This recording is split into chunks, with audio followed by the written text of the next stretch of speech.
A gregarious young man, just months away from his wedding day. He was always happy. All he wanted in life was to have a family, work hard, and fall in love. Has his future viciously ripped away. It was evident the young man had been bludgeoned. It hurt me so much, and I lost it. Grité. Me volví loca. Investigators are sent down a rabbit hole of suspects. He was violently jealous. He's a significant drug dealer. It looked like that he may have been kidnapped. They were accompanying a very scared-looking Hispanic young man. Before a shocking revelation. What he was describing was more like something off of a TV show. Turns the case on its head. What he did to us changed our life forever. It was a shock to all of us. It came as an absolute surprise. He had no remorse, he had no guilt. He's a Cornelius, a small town in northern Oregon, nestled among picturesque orchards. Cornelius is a longtime farming community. It's a very kind of nice, sort of sleepy place. It's kind of a little bedroom community. It's mostly a blue-collar town, working class. The calm of Cornelius is shaken one quiet morning with the reported disappearance of 20-year-old Gonzalo Pizano Guzman. That morning, my mom saw that Gonzalo's bed was made, like no one slept there. So she obviously got all concerned, and he didn't come home last night. And then my mom tells me to go to the police station with Sol to report him missing. His fiancée, Sol, and his sister, Juana, had been actively looking for him that day. That morning, the family contacted his place of employment. He had not shown up for work. The family was extremely distraught by this disappearance. He doesn't miss work without calling in. They couldn't reach him by pager or by telephone. And we're all freaking out because it's not who he is and what he does. It's so odd, it's not normal. We learned that Sol had seen Gonzalo the night before. They had visited with each other until about 9:15 that evening, and Sol reported seeing him leaving in his car alone, headed home. But he did not return home last night. To aid the detectives, Sol provides a description of what Gonzalo was wearing when she last saw him. He had on an athletic top with some numbers on it, and specifically 2 gold chains. While Juana and Sol speak with police, other family members frantically look for Gonzalo. We all went different ways in our cars, driving around just to see if we found his car. We were trying to look for anything. My dad thought, maybe he got in an accident. We were desperate. We just wanted a clue. Around 4 or 5 o'clock in the afternoon, we all started feeling like, okay, something's wrong now. On the outskirts of town, Gonzalo's father makes a disturbing discovery. My dad spotted the car in an empty field. When he saw the car, the white car, he knew right away that was Gonzalo's car. He found the car burned up. He rushed to the car, opened up the car, and didn't find any body. So once that happened, it was just nuts. Where's he at? Did he get kidnapped? He's dead. It was even worse. Detectives arrive and search for signs of what happened to Gonzalo. The car was totally destroyed by fire. It appeared that the car had been heavily doused with accelerant, probably gasoline. Somebody was clearly trying to cover up evidence from inside that vehicle. There was no evidence of any body. There were zip ties found near the car.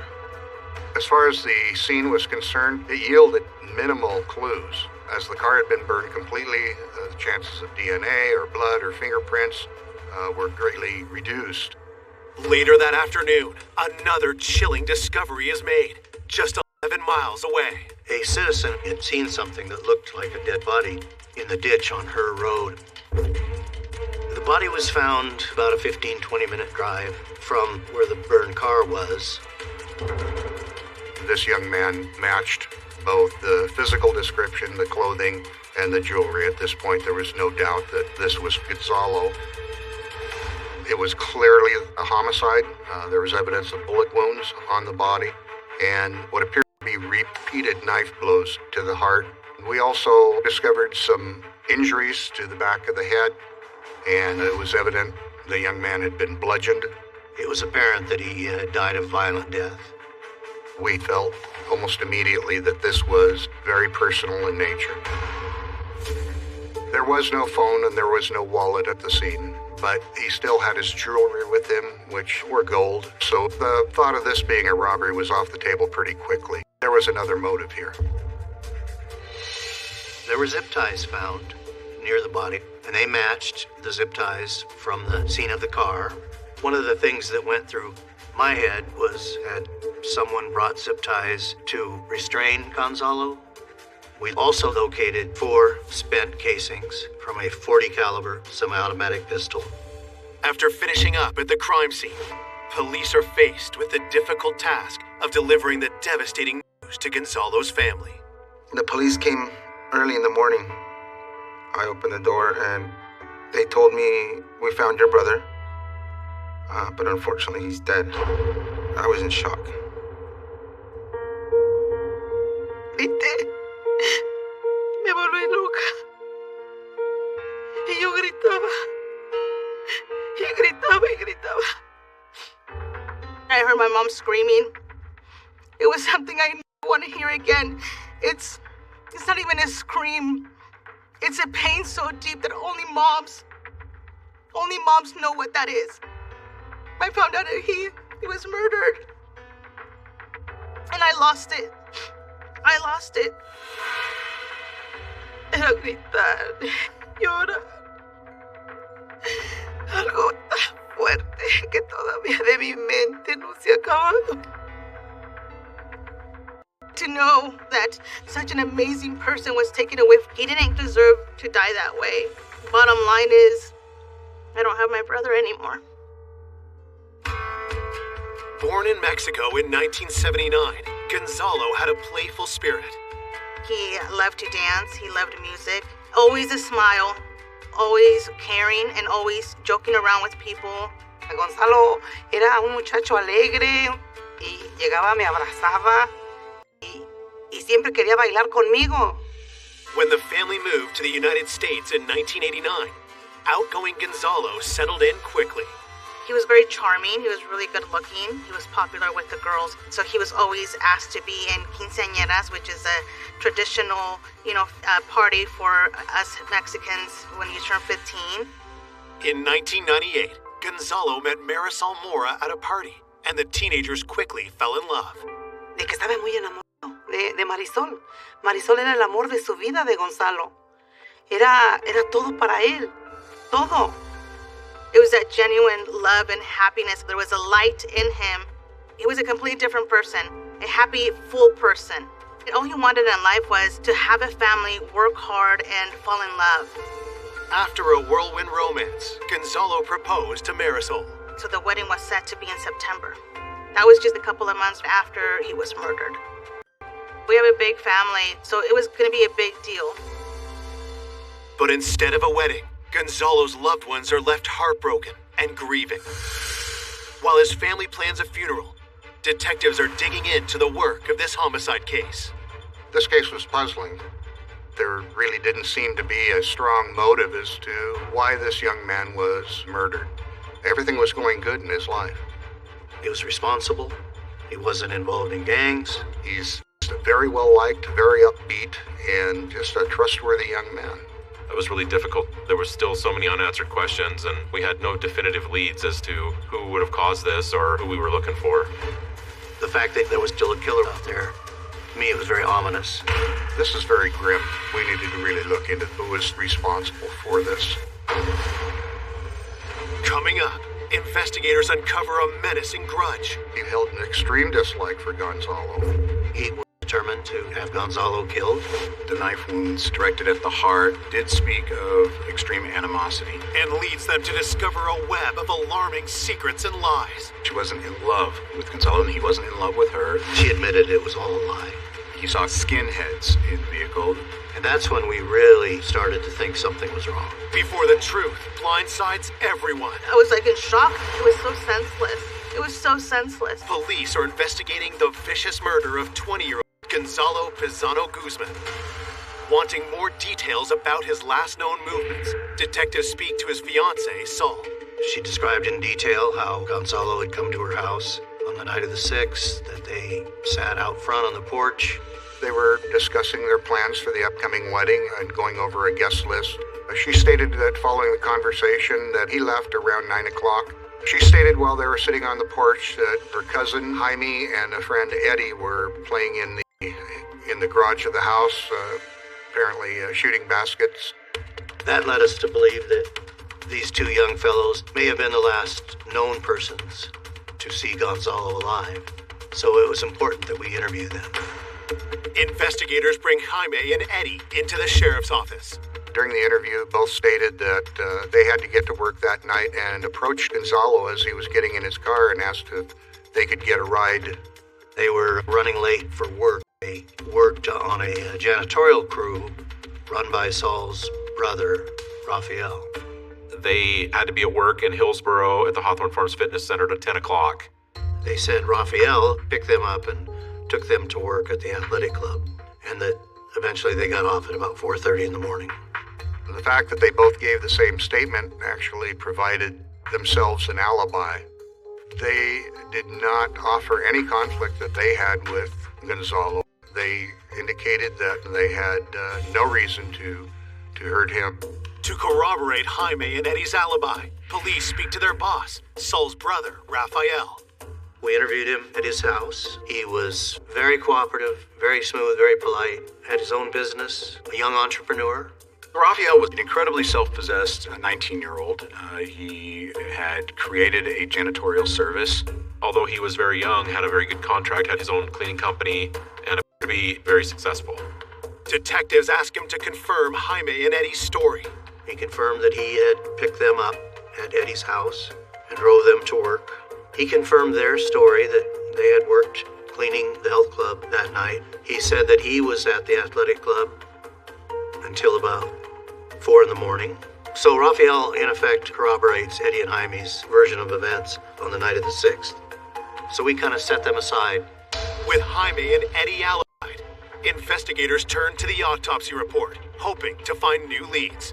It became very apparent just how violently he had died. The medical examiner did find 3 blunt force blows to his skull. The autopsy also showed that he had been shot 5 times. And then he had also been stabbed 5 times, very brutally, in the area of the heart. The close cluster of the knife wounds directed at the heart did speak of extreme animosity, some violent emotion. The gunshot wounds made it appear that his hands were up in a defensive gesture. Gonzalo was likely pleading for some measure of mercy, and ultimately, none was to be had. The autopsy report also determines that Gonzalo's death occurred around 10 p.m. With the findings in hand, investigators now turn to Gonzalo's workplace, searching for possible suspects. We interviewed his supervisor. Gonzalo's boss described him as reliable, steady worker, punctual.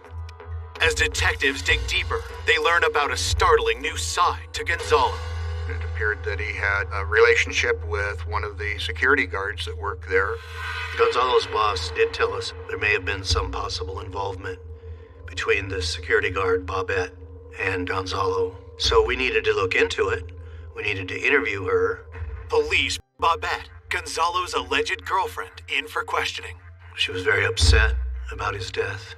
She was very emotional, very distraught about finding out that Gonzalo had been murdered, and ultimately disclosed that, in fact, she had had a very intimate relationship with Gonzalo for a couple months, but she made it very clear she wasn't in love with Gonzalo, and he wasn't in love with her. Bobette described her relationship with Gonzalo as kind of a fling. It was kept secret. She understood that he was engaged to be married, but it crossed our minds that maybe Bobette's feelings were stronger than she let on. Maybe she did not want this wedding to go forward. The wedding was planned for September, only a few months away. Police asked Gonzalo's coworker about her movements on the day of the murder. Bobette had been at several different locations that day, running errands, and she had receipts to support that. So she was ruled out as a suspect. But while Bobette's cleared of suspicion, she handed detectives a crucial tip. Bobette mentioned an ex-boyfriend named Oscar Rodriguez. She told us Oscar was quite jealous. He was extraordinarily jealous, apparently had been violently jealous in the past.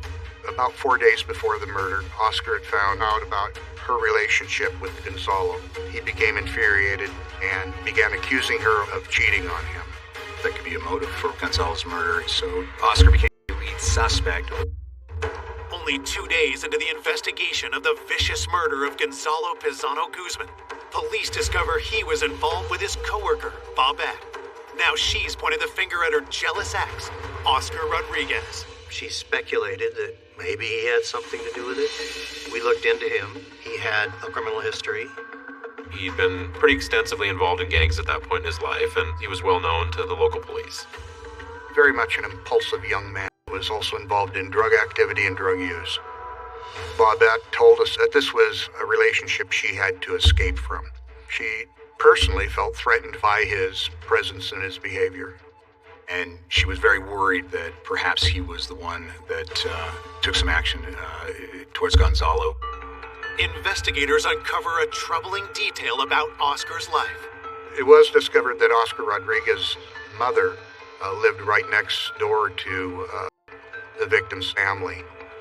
The investigation kind of perked up as far as focusing in on Oscar, given the fact that he had such access to Gonzalo. Detective suspicion grows further when they speak to Oscar himself. When Oscar Rodriguez was interviewed, he lied to us and told us he had not had any contact at all with Bobette and didn't really know anything about what was going on. When we started to confront him that this was in contradiction to the information that we had from Bobette, he became furious, started yelling at us. "You don't trust me." He stated he had no claims to continue any relationship with Bobette, and he wanted to wash his hands of this entire investigation. Because of his nature, he just drew suspicion upon himself. He was asked if he'd take a polygraph to show that he didn't have anything to do with Gonzalo's murder. He became very volatile and immediately demanded to end the interview.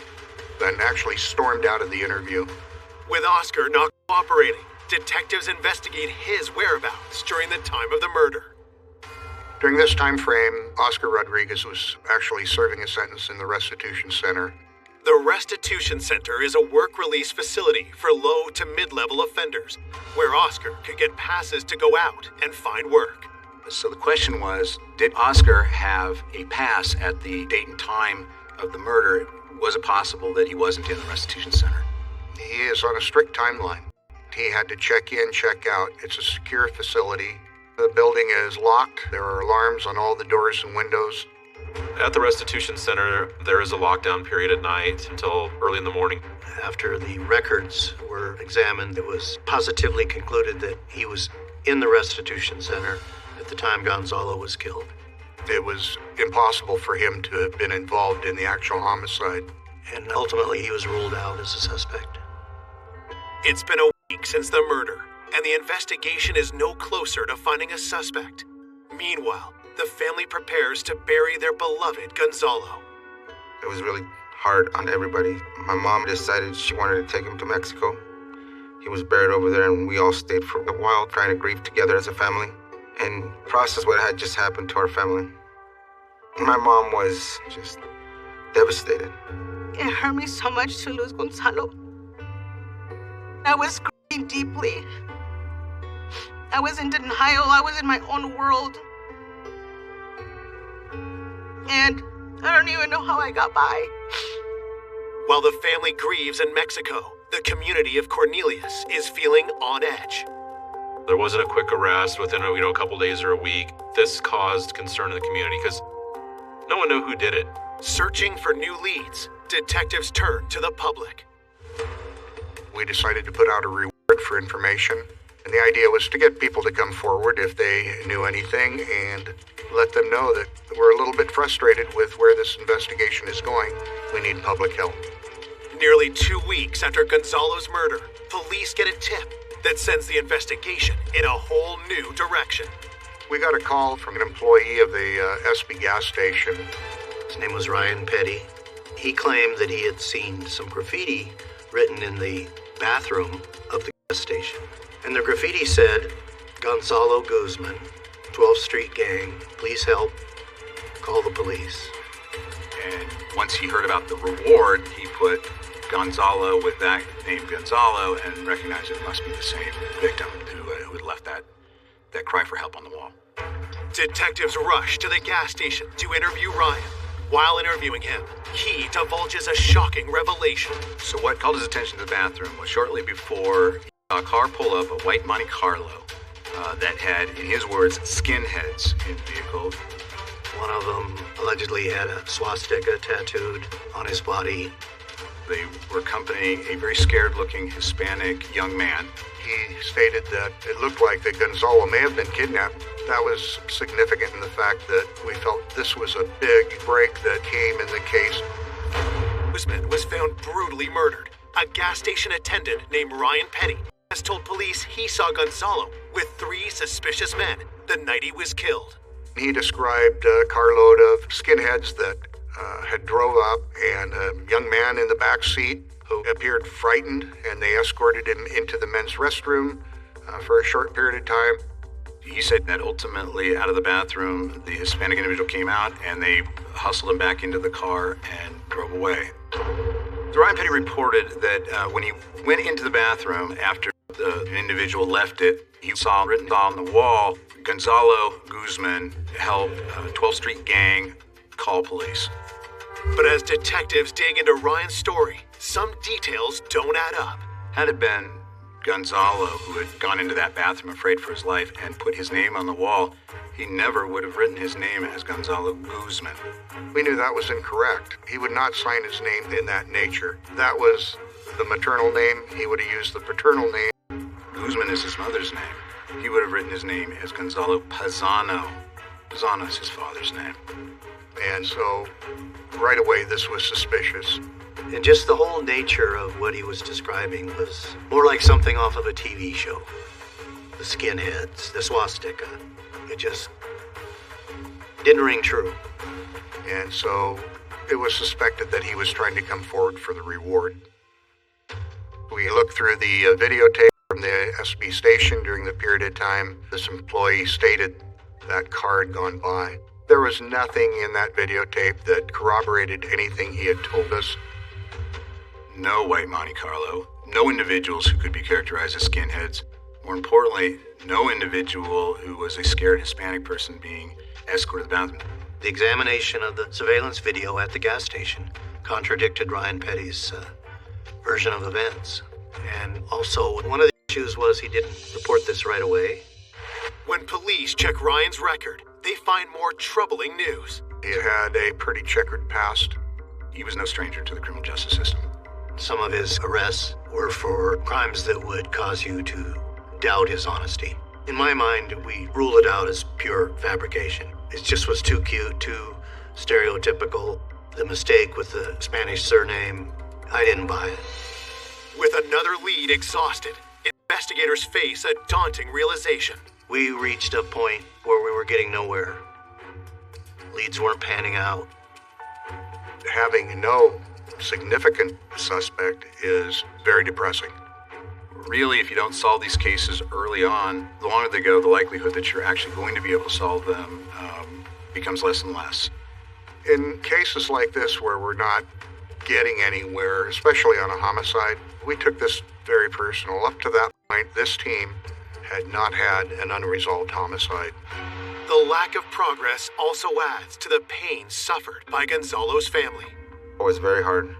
It was very painful to come back from Mexico and there was no arrest yet.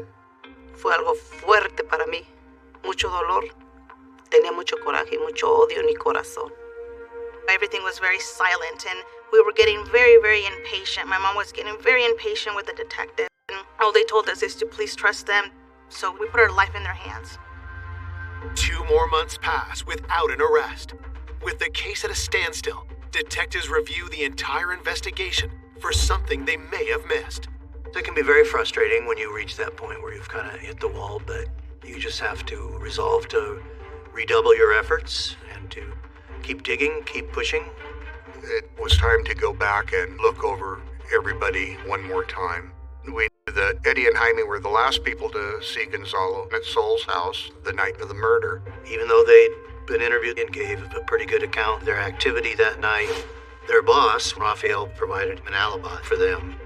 We wanted to be sure. So at this stage is when we asked them to take a polygraph.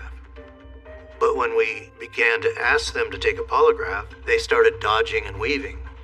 For some reason, they began to balk, and this threw a red flag as to why they weren't coming forward. Again, these are the last two people to see Gonzalo alive, and now they're getting cold feet about taking a polygraph exam. And that's when we really started to think something was wrong. Detectives keep the pressure on Jaime and Eddie, and on September 14th, Eddie comes in for his polygraph. The polygrapher was hooking Eddie up, attaching these leads to him to measure his response. And he doesn't even get to the questions. And Eddie says, "Okay, I'll tell you what happened." And he immediately makes it clear that he wants to tell everything that happened. In police parlance, he spilled it. Detectives are re-interviewing witnesses, hoping for a break. Now, Eddie, one of the last people to see Gonzalo alive, has told police he knows more than he's let on. He gave a detailed, recorded statement about what happened on the night of the murder. As he talks to investigators, Eddie drops a bombshell. He disclosed that he had actually been approached by his boss, Rafael, who is Saul's brother, to coordinate delivering Gonzalo to the Forest Hills Country Club parking lot. Eddie told us that it had all been planned out by Rafael. Rafael had enlisted Joe Noble to help with this crime. Joe was Rafael's friend. Eddie went on to tell us that night he and I lured Gonzalo to drive his car to the golf course. And as they pulled up, Joe Noble appeared with a gun in his hand.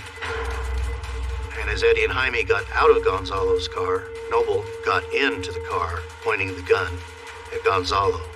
And also present in the parking lot was Rafael and his white Ford F-150. Gonzalo was driven away by Rafael and Joe, but Eddie claims he has no idea what happened next. He stated that he and Jaime had left the country club and got into their vehicle, left and went home and went to work as usual. Could the brother of Gonzalo's fiancée, Saul, really be behind his brutal murder? It was extremely surprising to suddenly see Rafael Mora as somebody different than this really incredibly self-possessed 19-year-old who started his own business. But according to Eddie, Rafael leads a disturbing double life. Eddie told us that Rafael was a pretty active drug dealer. The nice entrepreneur cover of Rafael was all a lie. He's a significant drug dealer, and it appears orchestrated the kidnapping of Gonzalo with Joe Noble. This completely surprised me. Rafael did appear, at least on the surface, to be legit, and now he's just not who we thought he was. It was a shock to all of us. The one thing detectives still need to know is why Rafael would want to kill his future brother-in-law. Up to that point in time, there was nothing to link him. There was no motive that anybody could speak of. Investigators first turn their attention to Joe Noble, suspecting he may have been taking orders from Rafael. Joe Noble was known as a small-time criminal. An informant told us he was very concerned about a .40 caliber pistol he had sold to Joe Noble, and he suspected that this may have been the murder weapon used in the killing of Gonzalo. That's not the last of the informant's revelations. He said that Joe Noble had talked to a female at one of the local bars and had asked her to alibi for him on the particular night in question. We contacted her. She told us that yes, Joe had asked her to say he was with her on the night of the 6th, and most importantly, she said I wasn't with him. Police bring Joe in for questioning. Joe denied having any involvement whatsoever to murder. During our interview with Joe, he actually tried to use the alibi, and then when we confronted him with the fact that we'd already talked to her and she said it was all BS, then he stopped talking. Joel stated that he wanted an attorney and didn't want to talk anymore. With nothing concrete to hold Joe, police are forced to release him and turn their attention to Rafael. Investigators learned that Rafael's cleaning business was not all that it was purported to be. He had a contract with the Hawthorne Farms Athletic Club. The manager of the health club was not very impressed with the quality of Rafael's work and the work of his crew. It was really a shoddy operation, by all accounts. We considered the fact that the cleaning company may have been a front for Rafael's drug dealing. Raphael told police he was cleaning the gym with Eddie and Jaime the night of Gonzalo's murder, so investigators checked with management in order to corroborate his alibi. The manager of the club said he often couldn't reach him, so we had no idea if he was there or not on the night of the murder. With his alibi falling apart, detectives asked Raphael's sister, Saul, why he might want Gonzalo dead. Saul admitted that Raphael had had a serious talk with her and that it was clear that he was opposed to the wedding, felt she was too young. Raphael did not want Gonzalo marrying Sol. Just did not see Gonzalo as being worthy of marrying into the family. Investigators learned that Raphael would mock Gonzalo for the car he drove. He'd mock him for bringing over a bottle of wine to his parents that was cheap and not any good. Raphael held an extreme dislike for Gonzalo. When accompanied by friends, he would go by Gonzalo's car and talk about keying it or smashing a window out and laughing about it. With the evidence against Raphael stacking up, police are ready to bring him in for an interview. But there's just one setback. T disappeared. At this point, it's become pretty apparent that Raphael's got something to hide. When you put it all together, there was probable cause to arrest him. With a warrant for Raphael's arrest, police initiate a manhunt. He had a girlfriend named Cindy Montez. We found him hiding at his girlfriend's house. He had dyed his hair orange, and it was obvious that he had done it to try to change his identity. On September 28, 2000, Raphael is officially charged with first-degree kidnapping and aggravated murder. I was like in shock. I had so much anger at Rafael. It's an anger I can't explain. Just when police believe they have their man, the investigation takes another shocking turn. We had Raphael in custody when his girlfriend showed up with evidence stating that there is no way he could have been at the murder scene. This raised some obvious concern. Could it be possible that Raphael was not involved in Gonzalo's murder? It came as an absolute surprise. Rafael Mora in the death of his sister's fiancé, Gonzalo Pizano Guzman. But now, Raphael's girlfriend, Cindy, claims she has an alibi for him on the night of the murder. Cindy produced a receipt from a auto detailing place that purported to have dropped off Raphael's vehicle the night of the murder, and that Raphael was there and signed for it. It was presented as a solid piece of evidence that Raphael was working at the athletic club the night in question, and they had the receipt to prove it. And an individual named Cassandra, who owned the company, had signed off and was going to be an alibi witness. Checking the validity of the receipt, police interview Cassandra, who admits to being a friend of Raphael. With a little bit of prodding by the investigators, she finally admitted that, in fact, the receipt was fake. She confessed it was all a lie, orchestrated by Raphael. It was something that she dummied up because Raphael had asked her to. With Raphael's alibi discredited, investigators turn up the heat on co-conspirator Joe Noble. He told the officers that he hadn't been completely honest. He admitted that he was at the parking lot at the golf course. He was there when the car was burned.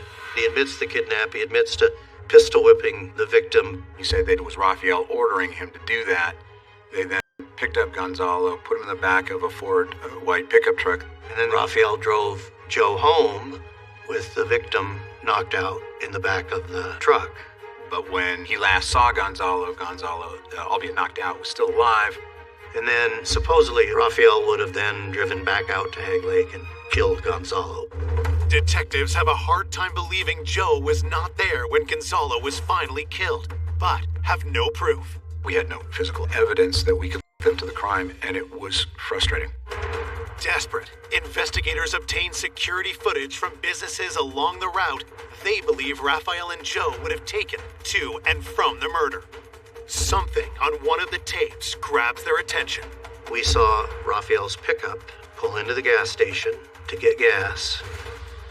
And lo and behold, there's Joseph Noble getting out of the white Ford and going into the gas station. And the timing of the gas station surveillance footage indicated that would have been probably shortly after the murder. Police also obtain a warrant for Raphael's phone records. Raphael insisted all along that he couldn't have committed the murder because he was miles away cleaning the gym. And lo and behold, at the time of the murder, his phone was not bouncing off the nearest tower to the athletic club. It was bouncing off the nearest tower to Hag Lake, which puts him in the area of the murder. That was huge. I felt ecstatic because I knew in that moment that we had him, and it absolutely conclusively meant that his alibi at the athletic club was false. This was a big moment of actually having some physical evidence. There's a great deal of satisfaction, too, having found the truth. With the new evidence in hand, prosecutors are confident they can secure a conviction. And in 2003, Joe Noble and Rafael Mora are tried together. Both were charged with aggravated murder and with kidnapping in the first degree. At trial, prosecutors present a picture of what they believe happened to Gonzalo the night he was murdered. Rafael did not want him marrying his sister. Rafael was determined to have Gonzalo killed. And so he hatched a plan to get Gonzalo out to the golf course. Lured Gonzalo out there with Eddie and Jaime. After getting into the car, Gonzalo was beat and pistol whipped and thrown into the back seat of the pickup. Rafael or Joe then set the car on fire and they proceeded to Hag Lake. They drove to an isolated spot. Gonzalo got out of the car. The gun was pointed at him. We believe that he was shot multiple times by Joe and that Rafael was the one that went to get the final word in and stabbed him multiple times in the heart. On the stand, a witness reveals Rafael bragged to him about the murder. That Gonzalo was begging for his life, that Gonzalo was promising that he would stop the relationship with Saul, that he would move to Mexico. Mató a mi hijo de esa manera tan cruel. Gonzalo no se merecía esa muerte tan fuerte, nada más para que no se casara con Marisol. No one deserves to be killed that way. No one. It was so senseless. It was so senseless.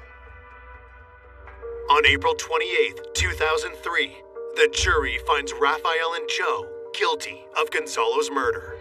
Joe was sentenced to life with a possibility of parole after 25 years. Rafael was sentenced to straight life, no possibility of parole.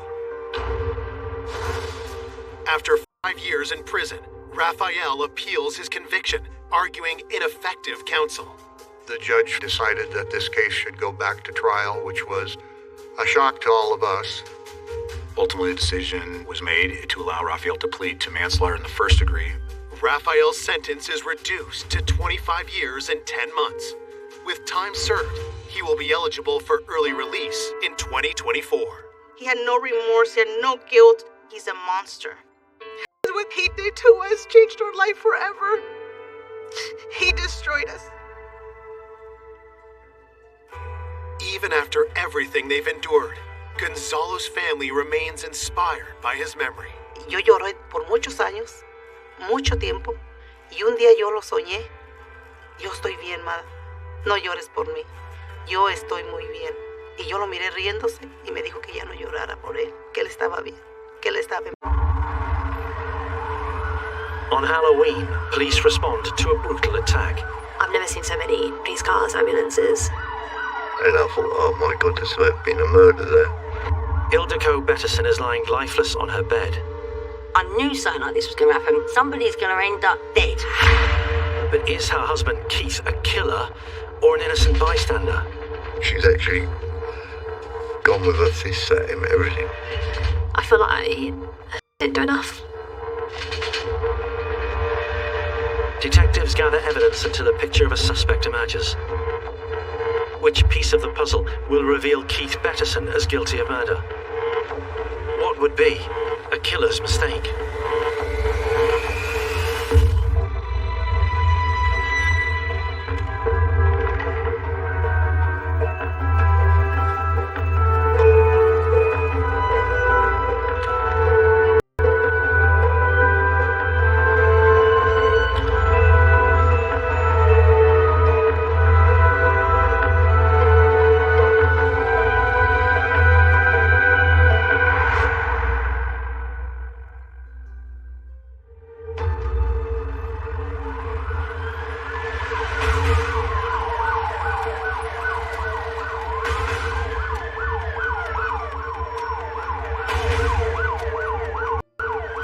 light, there was a disco going on in the room. You know, blue lights flashing, flashing, flashing. Police are at the home of 48-year-old Ildiko Betterson following reports of a violent attack. The police arrived very quickly. They went upstairs to the bedroom. Ildiko is laid diagonally face up across the bed. She's got bruising on her. She's not breathing. Officers notice bruises on Ildiko's thigh and lip. She also has a black eye.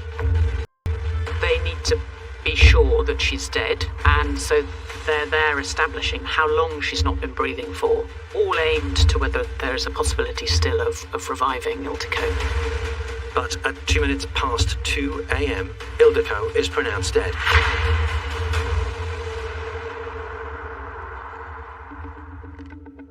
And her husband Keith has news for officers at the scene. Betterson is admitting that he has killed Ildiko. He says, I've killed her. I've killed the bitch. I couldn't stand it anymore. Police arrest Keith Betterson on suspicion of murder. Investigators then piece together the likely cause of death. They're soon aware of reddening around the victim's neck. Ildiko had some scratches just here, which were almost certainly her trying to pull someone's arm that was around her neck, trying to pull that away. And so some evidence that she fought for her life, and she died from strangulation. On news of her mother's death, Ildiko's daughter Zuzika makes her way to the house. I was at my friend's house. My dad calls me, and he's crying. He's like, my mum, she's dead. I'm in complete, panic, shock. I don't even remember driving. Get back to my house. My friend said, don't go inside, stay here. Like, I'll go in, let me check what's going on. And then she comes out, and she starts crying. And she's just like, I'm so sorry. Like, it's true. And I don't know, I just felt numb, in shock. I'm watching out my bedroom window, and all of a sudden she was pulled out in a body bag. I was just shocked. That's all I can say. And she's just gone. Like, so quick. You don't get to say, like, goodbye, and you know that you love them.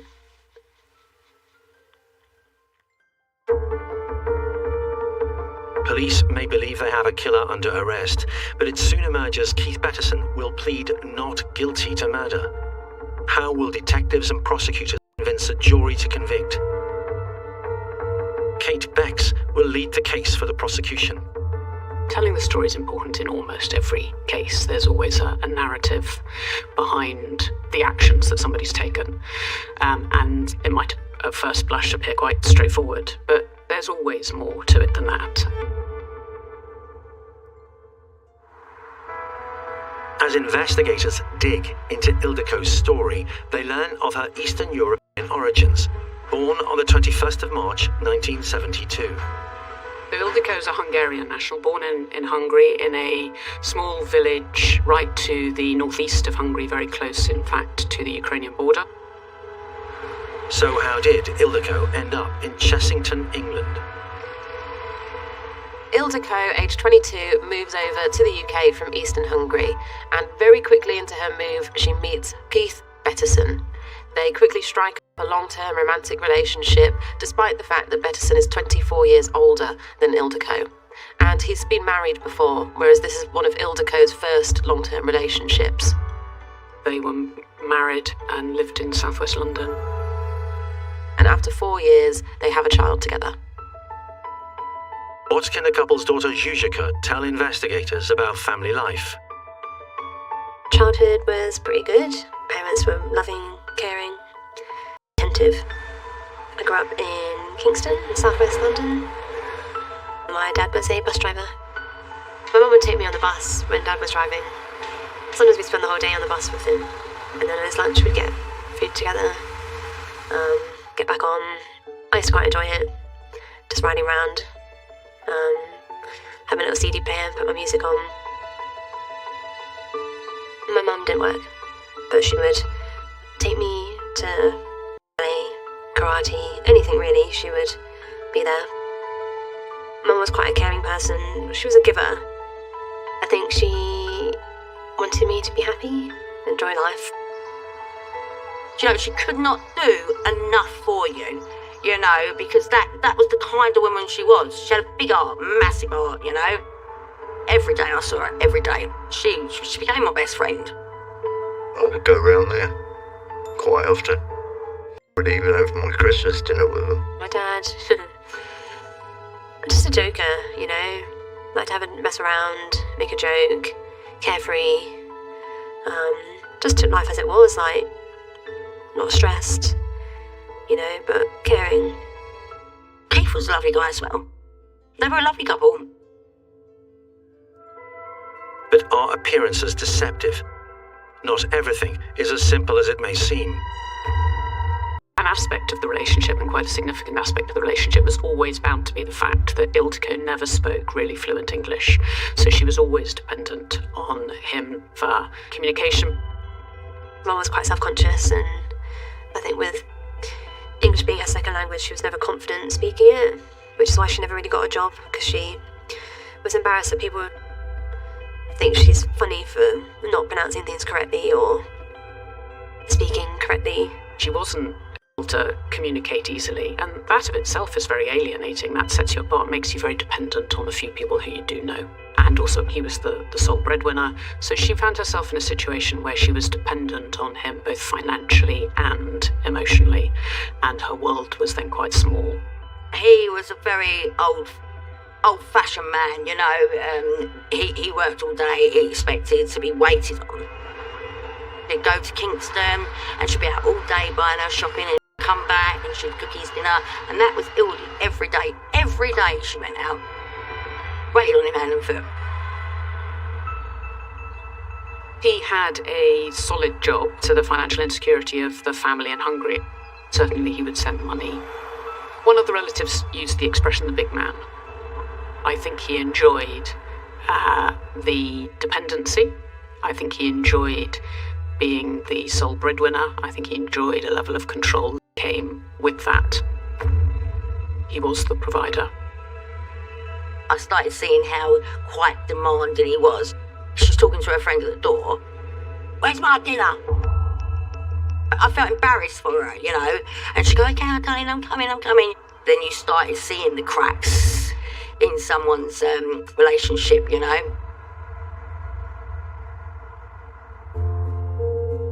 In 2009, tragedy befalls Ildiko. Her sister dies of breast cancer, and this really impacts on Ildiko and on her mental health. She got quite badly depressed for a few years after that. But then came out of it and was a bit better, but I think it always affected her. She wasn't the same after.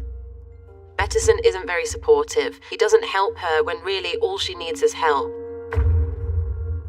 Keith Bettison has a way of ignoring his wife's insecurities.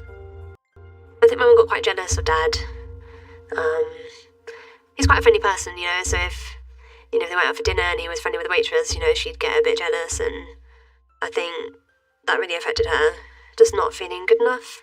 One thing that matters to my mum might not be a big deal for my dad, but I think in a relationship that's where you need to communicate.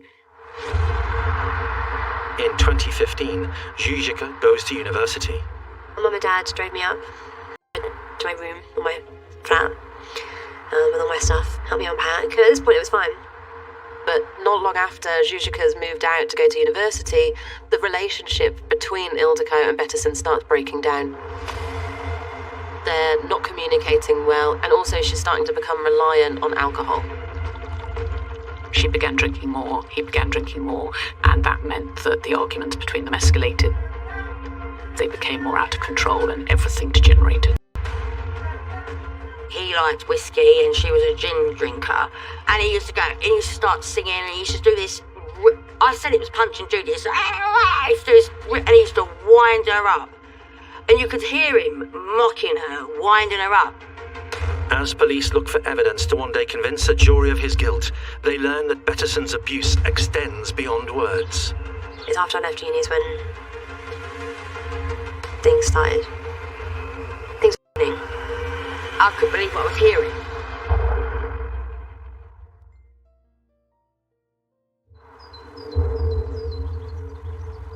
Understanding the dynamic between Keith and Ildiko helps police build a profile of their suspect. Inquiries reveal how alcohol plays a significant role in the world of Mr. and Mrs. Bettison. Him and Hildy, they had a drink problem together. And I stopped going around there because I couldn't keep up with them anymore. Her world is pretty much at home, and that's really pretty much it.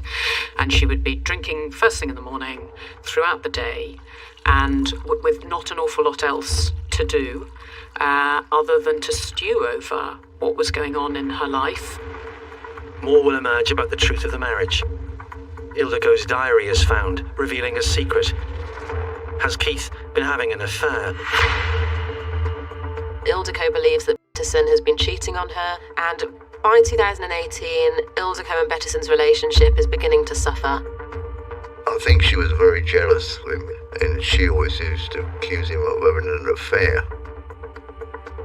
There were heartbreaking diary entries that Ildiko made in part Hungarian and part broken English, along the lines of, does he still fancy her? Does he want to be with her? Does he prefer her to me? Is she the only person that he's been unfaithful with? The diary tells investigators that Keith Bettison does little to quell his wife's fears. Reading diary entries, the picture that emerged was very much of someone who, rather than pouring oil on troubled water, fanned the flames. He was goading her, teasing her about her insecurity, about his sexual infidelity. I feel like maybe we could have not done more, but maybe we could have done things to put her mind at ease. I think my mum needed probably a bit more love to make her feel secure. And I'm afraid it probably made him feel big and good about himself for her to be insecure. It showed how, even though he was, I think, 20-odd years older than Ildiko, she was the one who was insecure about their relationship. He probably enjoyed that sort of power. So really playing on her insecurity. And that, of course, then blew everything sky high. So then there would be these alcohol-fueled arguments that were very ugly and were sometimes physical. And developed into domestic violence, with him bruising her on occasion. I didn't think that he was abusive, until I actually started hearing it back in 2018. They would have a barbecue and he'd put his music on and he'd sit out there and you could hear him, like, the so-called Punch and Judy voice, what you doing, you silly bitch, and all this stuff, and it was like mocking. He'd be in the garden and she'd be up in the bedroom and he'd be shouting, so all of a sudden you could hear it. Another time, to hear this screaming, he'd shut her out in the garden in her underwear, and I can see him, and he's going back to her, and all this, like a child. He was a 70-year-old man. I did say to her, Ildy, leave him. He's a bully, nothing to be ashamed of. He should be ashamed, not you. It just escalated. Indeed, records show that in March 2019, Keith Bettison is arrested. In 2019, Ildiko reports an act of violence by Bettison to the police. So the first thing I remember is one day my mum calling me out the blue, just saying they've had a fight and Dad's been arrested. And I was like, what? Ildiko described to two friends a particularly nasty argument where he had put his arm around her neck, throttling her. It's a major discovery in the bid to gather the facts needed in any murder trial of Keith Bettison. The post-mortem reveals Ildiko's killer used a chokehold on her. The pathologist then independently said, the medical evidence leads me to believe that the mechanism for strangulation was a neck hold rather than hands either side. Bettison's arrest causes conflict and confusion in the family. I was more worried about my dad. quite angry towards my mum. I was more concerned that Dad would get into trouble for something that he didn't deserve to be in trouble for. You know, he works hard and to support my mum and support me, and the thought of him, you know, potentially going to prison, I just didn't think it was fair. What's interesting about the first reported incident of violence in this relationship is that it's the financial dependence of Ildiko on Betterson that eventually leads her to withdraw this allegation. They dropped the charges. Mum didn't want to press charges. He came home. But once Keith Betterson returns home, the drinking gets worse. My dad called me and asked me if I could move home. I had to help with Mum because she was struggling, and he was like, I might give her some focus. I moved home. And that's when I really started to notice how bad it really was, I think. By this point, both of them are abusing alcohol. Ildiko's definitely an alcoholic. In my view, Keith Betterson was also an alcoholic. I've been round there before and he can't even stand up. She was as bad. She used to drink like a fish as well. She would drink a bottle of wine in the morning straight away and all that. She was quite a heavy drinker. There'd be some days she might come into my room and she might ask me to come into bed with her, and we'd put TV on and we just sort of lay there together, watch TV. She'd hold my hand, and touch my hair and say things like, oh, yeah, so beautiful, I wish my hair was like yours. You know, she felt so sad and depressed that, the only thing that made her feel better was drinking. She'd go through near enough a bottle of gin a day. I'd wake up, go to work, and she'd ask me to pour her a drink before I left, which a lot of the time I refused to do. But she'd beg me, please, I can't do it. Please, just the one, I need it. Keith Betterson would try to encourage her to cut down, but I don't imagine that it would ever be successful trying to get an alcoholic off booze while their partner is still drinking, and he was a functioning alcoholic. I just felt sad, and because you can't fix something like alcoholics, you can't just stop drinking and then you're all better. It's bigger than that.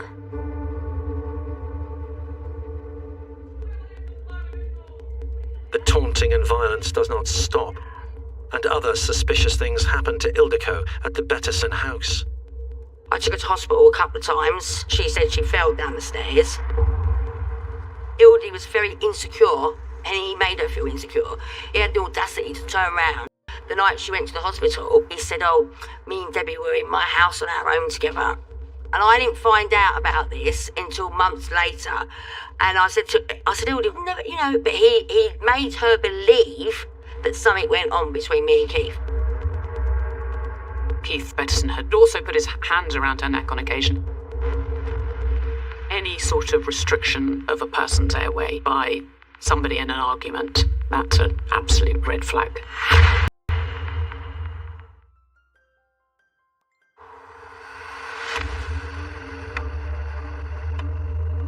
In March 2020, the warring and often drunk Mr. and Mrs. Betterson are forced to spend more time with each other.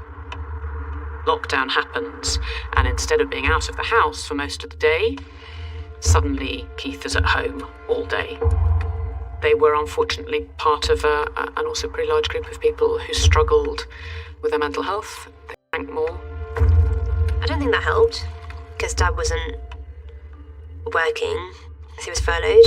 The weather was good, so barbecues, alcohol, just a recipe for arguments and fighting. It was constant shouting, screaming, and you wouldn't have thought that them two people could have done that. Ildy, she did stick up for herself now and again, don't blame her. Lockdown restrictions are lifted by June, but Betterson does not return to work. I thought that he was just told not to go in because of his age and COVID and all that. And I said, Keith not working. Ildy had told me. She said, no. I said, why?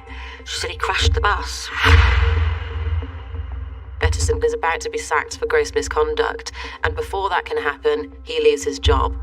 Quite a good proportion of income was going on booze. And he was now on a pension because he'd then left work, and the pension wasn't as much as his income had been, so he was now a considerable drop in income, and for the first time in a very long time, having been financially secure, they now had money worries. There was a significant escalation of violence between Ildiko and Betterson, and we do often see that in cases of domestic violence, where when external situations become harder and worse, then violence can escalate and become more extreme if both parties are still involved in the relationship. I remember one time, it was pretty bad, and I think where they'd fallen back on the stairs together, Mum hit her back and she was screaming in pain. And I was screaming at Dad, just to let go, just let her go, let her go. Just stop fighting, just stop fighting. That's probably one moment that's I forget. At this point, Ildiko is battling depression. I've been in the house and she's flown at him. She's actually gone with her fists at him, everything. I've seen that happen. I've been in the house when that's happened. I've had the police come round here in the past and they've asked me to put him up for the night to get away from her. I was there for the worst. Some moments I was angry and I hated them. Some moments I was scared because I didn't want to lose my mum from the drinking. Sometimes I was just fed up. Felt like I was the adult to two children, but they were my parents. You know, just telling my dad to move out. Let Dad just go live somewhere else. You know, who wants to tell their parents to basically just break up? Police records reveal how matters come to a head with another violent incident. I'm at work, and my dad calls me. We've had a fight. Your mum's called the police. Just let you know. I was like, great. I said, look, Dad, when they get there, just tell them to call me, just so I can explain what's been going on, because, you know, if they turn up and my mum said, oh, he's been beating me up, the first thing they'll do is to take him away. I was like, they need to know the context of what's been going on for the last year. So the police got there, and then one of them called me. I was just explaining, like, what's been going on, like, my mum's drinking, the fights. If he goes to prison, he can't work, can't start a new job, he can't pay our rent, pay our bills, and, you know, it didn't seem fair. And they actually ended up arresting my mum. In an unexpected twist, it is Ildiko who is charged with common assault. She, couldn't come home. And I was fairly happy, to be honest. I thought, well, this will do us some good. Can't come home. Dad, you know, can just chill out, take a breather. So Mum went to go stay with a friend of ours. She's like, why have you done this? I said, Mum, I've not done anything. I've not pressed any charges. Like, they're deciding to do it themselves. But one neighbour reveals that it's Keith who often ignites the rows. Shashika never really saw what really went on, and I don't blame that girl because she's a child. She shouldn't have seen any of it at the end of the day. What he would do, while Shashika was out, he would wind Ildy up to the point where she was at. When she come in, it looked like it was Mum that was doing it. But he'd sit there and go, and then Ildy, you know, would literally be going absolutely crazy, like, leave me alone, stop picking on me, leave me alone, you know, that's all you could hear her say. I said, why don't you leave him? Just because I love him. He knew what he was doing. A week after, my dad called me and he was like, I think we should withdraw statements from the police, and they'd drop the charges and not come home. And I was quite hesitant. I said to her, I don't know. I don't want things to go back to how they were. But Dad withdrew his statement. I decided to withdraw my statement. And I think the next day she comes home. And she's a bit frosty, I'm a bit frosty. I just said to Mum, I said, it just needs to stop, like something needs to change. And then, you know, nothing changed. Still fighting every night. Investigators have now gathered compelling evidence of the suspect's toxic and violent goading. As the picture of a killer builds, Betterson's behaviour just a week before the murder rings alarm bells for neighbours. Neighbours said that Betterson was almost unrecognisable. They said that he'd gone from being quite happy-go-lucky and being able to be heard whistling around the house suddenly aggressively demanding money that was owed to him from the neighbours and really becoming quite outwardly angry and violent. In October of 2020, Debbie May opens the door to Ildiko, who's showing her that she's got a black eye. She's saying that Betterson has punched her and she's drunk and swaying from side to side. But before Debbie May can do anything about it, Ildiko runs back into her own house. The evidence from the neighbours was that they're arguing again. Ildiko would be seeking reassurance, not in a way that would be very easy to deal with. She would be drunk and she would be shouting at Keith through drink, and he would mock her and mimic her, imitate her voice, her accent, tease her about that, and it would just be like lighting the touch paper.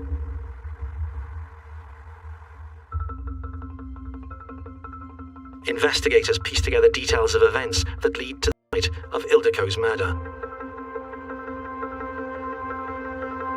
It was about 20 past 11. She knocked on the door. My mother was here at the time, and she was very close to my mum. My mum loved her. She came in, and she was very, very drunk, but she had a nightie on, and she didn't have any underwear on. And she come in with black eyes, black and blue, and she lifted her shirt up and showed my mum said, oh, I'm going to go in there and I'll bloody give him what for, you know. But I just said, Mum, it's no point. I mean, my mum turned around and said, Ildy, leave him. But she said, but I love him.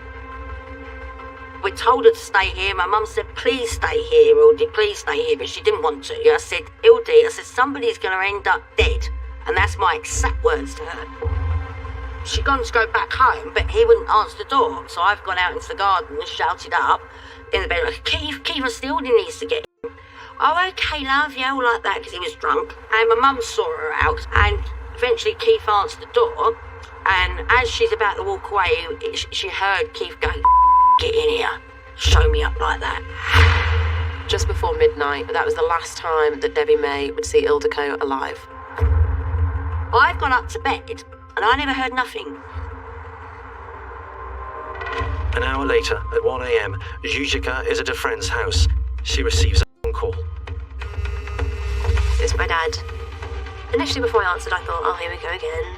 They've had another fight. That's what I was expecting. But he was crying, and I was, Dad, you okay? Calm down, what's going on? He's just like, oh, I've killed her.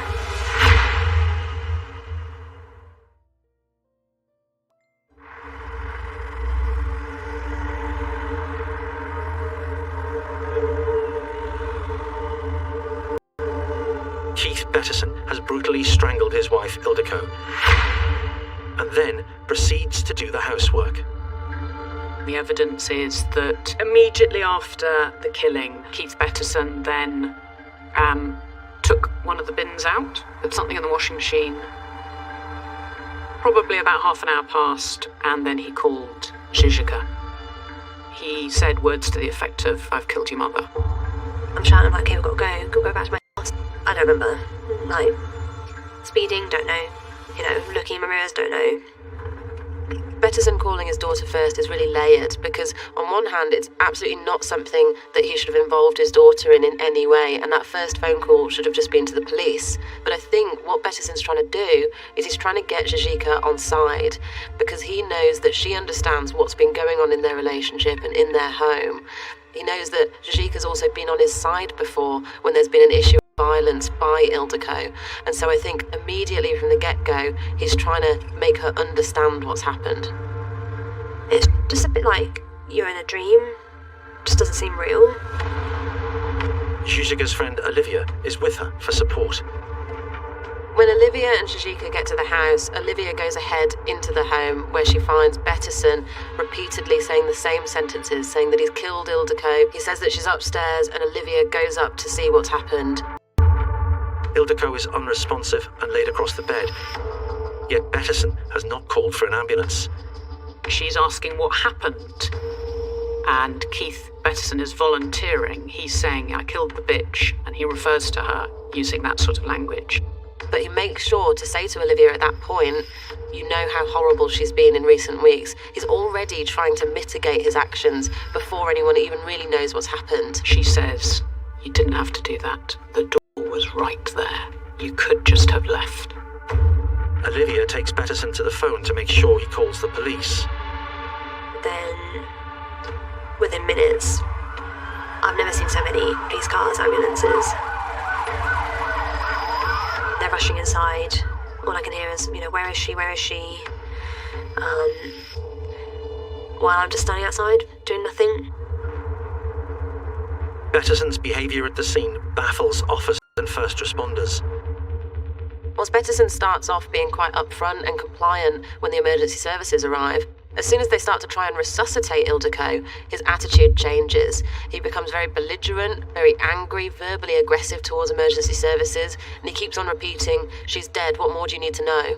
Well, I saw him actually being cocky and aggressive towards the police, like as if he got done for drink driving or something. You just killed your wife. Then I said to the police, I knew something like this was going to happen. I knew it was just waiting for it. I knew that it wasn't going to end well. Bettison's neighbour sees him led away in handcuffs. And I just looked at him and I thought, oh, Shashika. Obviously, she was in the car and what should you say in a situation like that? They take my dad straight away. I've not even had a chance to say anything to him. I'm literally he's gone.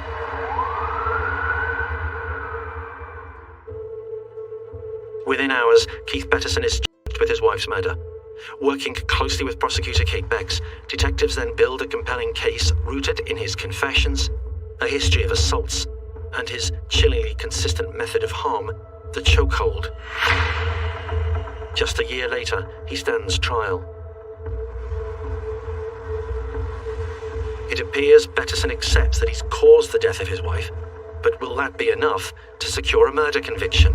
There was never any doubt over whether he had done the act, but his defence was accident, self-defence, lack of intent, hadn't intended to cause her serious injury, let alone kill. During an event like that, one of them's dead, only leaving one person.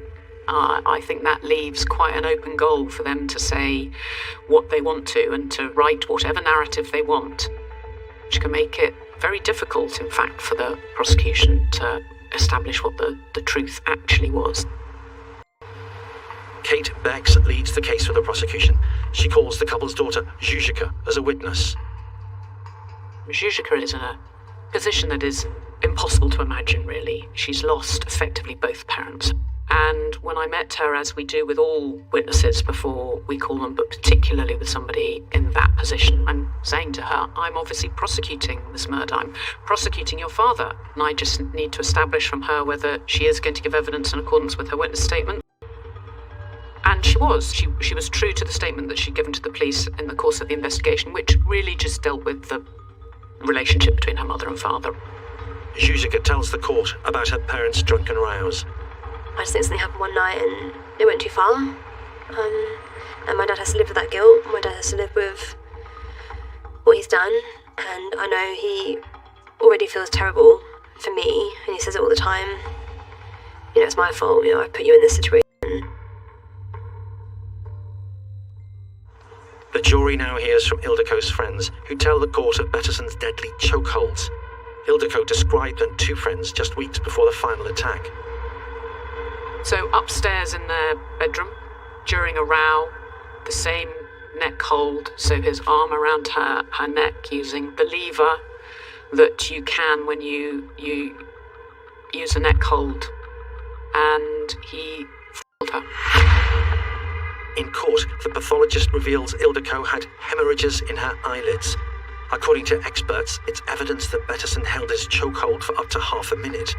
So, not a momentary loss of control, where he then came to his senses and released the hold and let her go and she recovers. Not like that. No, he had her in a neck hold and held on and he kills her. It takes just 4 hours for the jury to reach their verdict. Guilty. He was sentenced to life imprisonment with a minimum tariff of 14 years, and that's because the judge said that he recognised that this was not premeditated and was an action out of anger rather than pre-planned. He did, however, say that Bettison's taunting behaviour towards his wife had been cruel. Bettison had carried out a campaign of abuse that friends and family had witnessed, creating enough evidence to help secure a conviction. I heard him, this squeaky voice, you silly bitch, you silly bitch. To see what he'd done to a wonderful woman. I tell you what, yeah, it's all fooled, but he didn't fool me in the end because these walls are very, very thin. Very, very thin. She didn't deserve that. It's awful. Awful. I hope he rots in jail, I'm sorry. I really do. In a further twist to the story of Keith Betterson, 2 years later, he faced charges of sexual assault against 3 separate women. It's a completely new set of offences for those who knew Betterson to hear about. One victim was just 10 years old at the time of the offences. Betterson was found guilty. He was convicted of 6 offences and given a further 9-year prison sentence. Betterson is registered as a sex offender for life.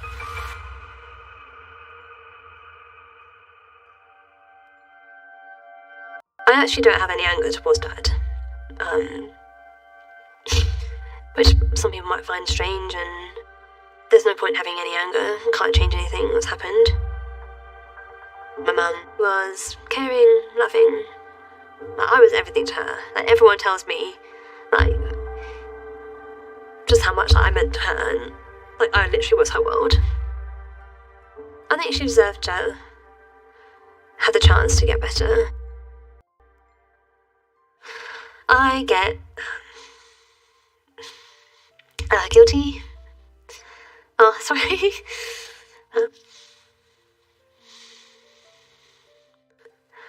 I feel like I didn't do enough. Just feel like I sort of gave up towards the end. Just didn't really care. So I have a lot of guilty feelings, just that I gave up, and that she didn't know how much she meant to me. She shouldn't feel guilty. Hindsight is very cruel, and I wouldn't underestimate for a moment how difficult a dynamic that was to break between her parents because of the alcoholism. Incredibly difficult. I lost the 2 people that loved me unconditionally, and that would have done anything for me. I don't have that anymore. That's probably what hurts the most, is that loving family feeling. It had become clear to police that Ildeco's marriage was one marred by violence and alcohol. There was evidence of Betterson's use of a chokehold against his wife, even before the day he killed her. Betterson's inability to control his violent tendencies, witnessed by family and neighbours, ultimately convinced the jury that Ildeco's murder was no accident. It was a body of evidence which proved to expose a killer's mistake.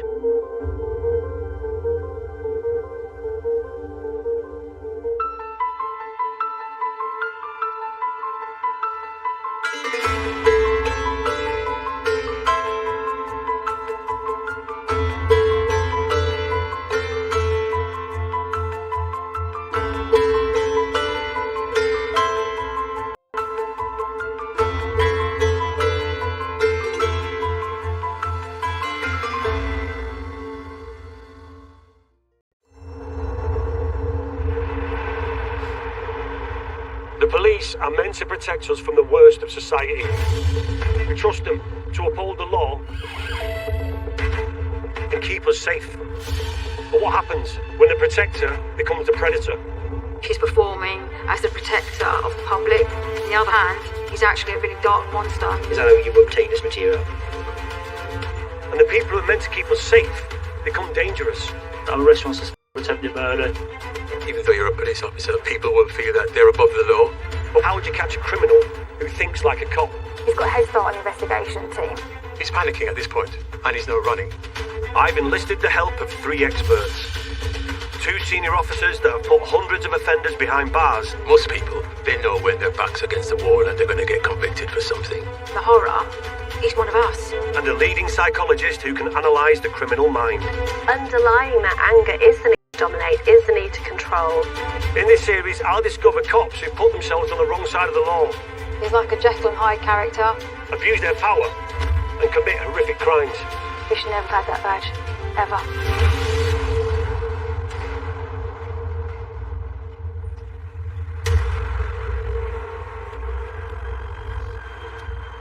a senior police officer abuses their power to violate and humiliate their victims in the worst way imaginable, you've got to ask yourself, how was they ever fit to wear the uniform? Over more than a decade, Western Australia cop Adrian Trevor Moore committed some of the most sadistic crimes in the force's history. Adrian Moore drugged and raped more than a dozen women he met online, in a case so vulgar the jury needed counselling. The vile acts he carried out shook the community and eroded their trust in the police to protect them.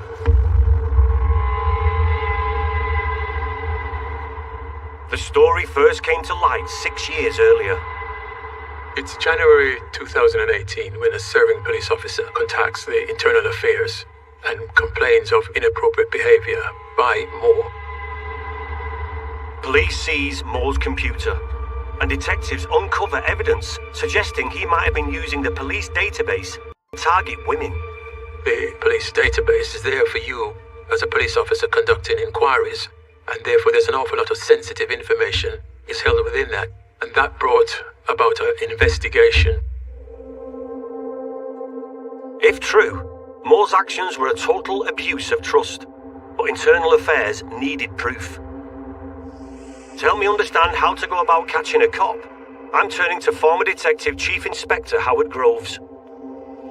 How did they go about investigating this? They decided to set up a sting in the hope that Adrian Moore would actually go onto the police system and actually look into it. This would be the beginning of a case that would shock and sicken the people of Australia. I reported on Adrian Trevor Moore's case for Channel 7 News here in Perth. So yes, Internal Affairs officers, they created a fake dating profile. This named Sally Fields. Wait, so they set up a fake profile to snare him, to catch him in the act? That was to try and essentially trick him, into thinking that this was a real woman that he'd be interested in, and he fell right into their plan. Moore continued to comb through the police database, identifying women classified as vulnerable, either witnesses or victims of previous crimes. Straight away, that sounds like an abuse of his position. It is an extreme abuse of power, looking up extremely sensitive information, like home addresses, date of births, phone numbers. There's a plethora of information, and he completely stole that trust from his victims. As part of their investigation, police raided Moore's home and confiscated his electronic devices, including computer hard drives. What happens next? Police actually uncovered hundreds and thousands of recordings. And what they found on these recordings was absolutely horrific. They found sexually explicit conduct on these hard drives, thousands of videos, thousands of images. Adrian Moore had been misusing police databases to vet something like 90 women over more than a decade, and he'd been doing this since 2006. The sting was a success. Moore was arrested. Internal Affairs exposed his misuse of the database to vet potential partners and revealed a huge collection of hardcore pornography and recordings of his sexual partners. How many images are we talking? They found thousands of images of women. These images depicted sexual acts being committed against these women. Some of these images were quite extreme, but also they found images of bestiality, and that was a much more alarming and of concern to the officers in terms of the investigation. In court, Moore was found guilty of misusing the police database and for being in possession of bestiality porn. In February 2019, he was sentenced. His sentence was 6 months and a day imprisonment. He received a fine of $2,000 for the bestiality porn that was found on his computer. The explicit images were dismissed as consensual. What the police hadn't yet uncovered was the full extent of Moore's horrific acts. For now, he sat quietly serving his time without raising suspicion. I can imagine he's thinking, hey, I've got away with it. They haven't uncovered the full extent of what I've done, but sitting at home watching this all play out was Nicole Edwards. Moore's police colleague, Nicole Edwards, had a story that will blow the lid off this case. I remember being struck across the face while sitting on the couch. My head hit the back wall, and I remember thinking, I'm in trouble here.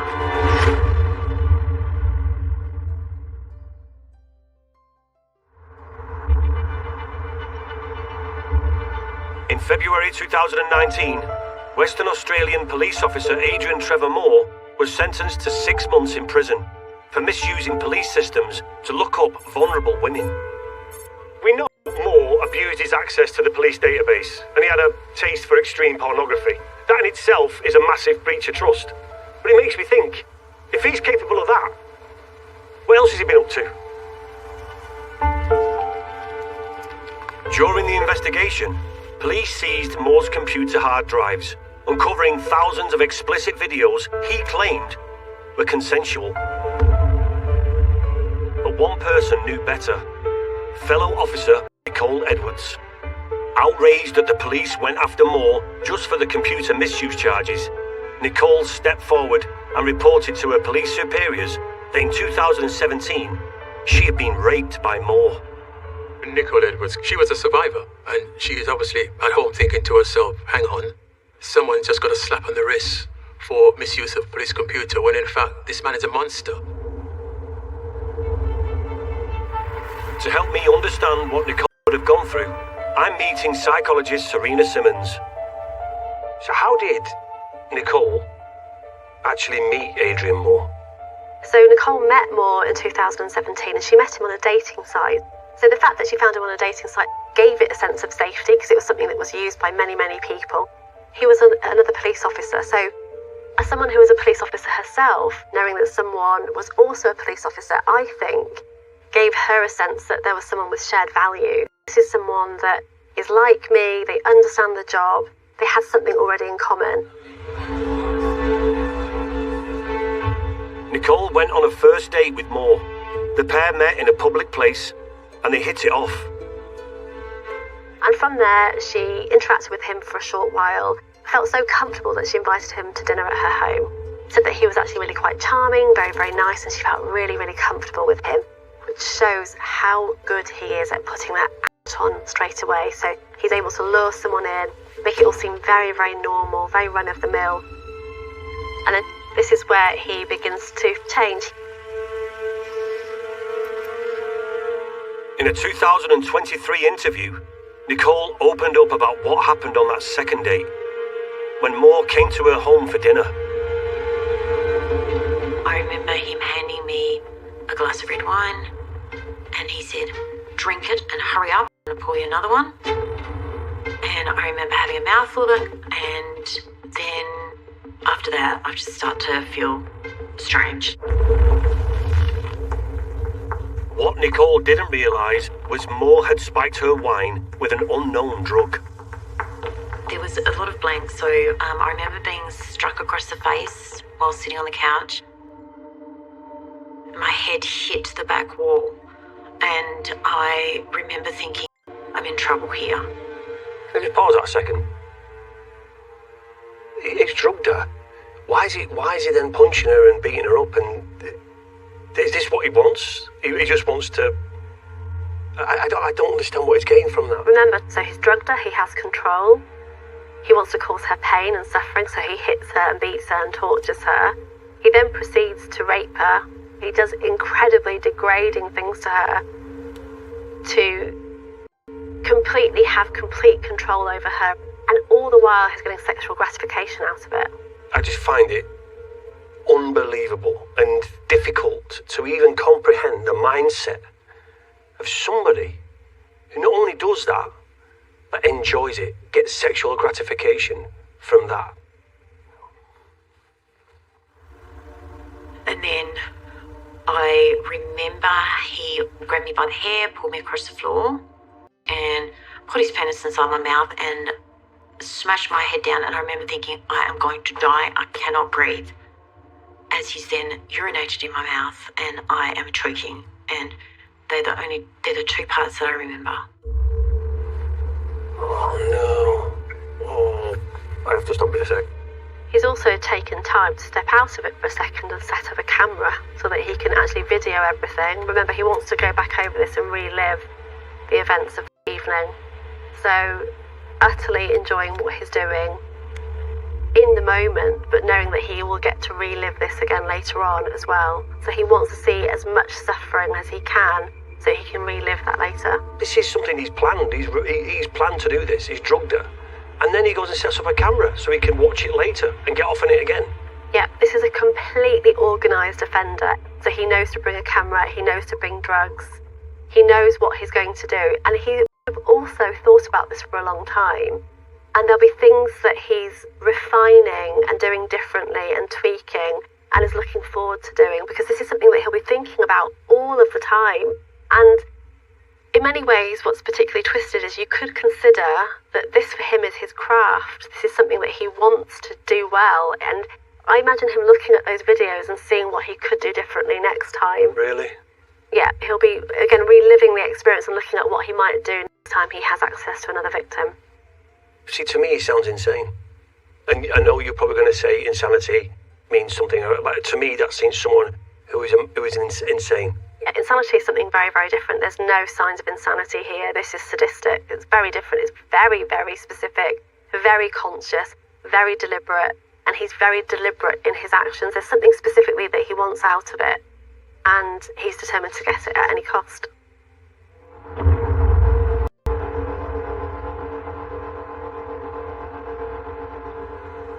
What Moore did to Nicole was degrading, dehumanising. And the thought that anyone could do that, let alone a police officer, just tells me that he's really dangerous. So why didn't the police do anything with the evidence they had? It took over 12 months for Nicole to come forward and report Moore. But when she did, the reaction from her colleagues at Western Australia Police was shocking.